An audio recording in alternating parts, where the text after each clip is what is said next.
Hello friends, welcome to my channel. So Gtii started correcting quite sharply. So I mean this is one of those stocks, although it is trading in OTC market, but it is one of those stocks where people want to take a punt. So let us discuss about the price move and let us see what will probably going to happen moving forward, because the moves will be sharper because this is a stock listed in OTC market, so the moves on both the sides will be quite sharp, and that's where you need to be very much disciplined, and you should have that stomach to take risk and to digest the losses as well in times to come. So everybody will happy if the stock moves higher, but at the same time you need to understand that if things goes wrong, then obviously you need to bear the losses as well. The key ingredient is to understand what is happening and what not to do in an adverse scenario.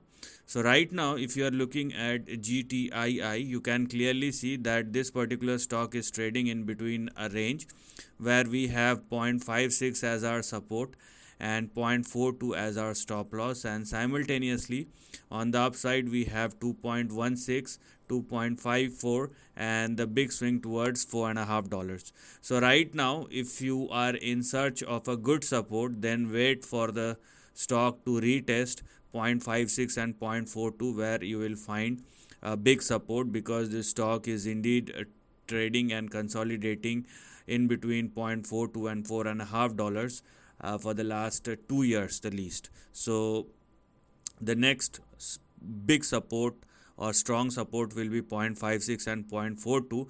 But the important thing to understand here is, if stock started closing below 0.42, then this will be a point of concern. At that time you should be very much worried about an upside, and if it trade in between or at least retest 0.42 and 0.56, that there is nothing wrong about it. But the important thing is whether the stock is holding at or above the support and stop loss which I have just explained.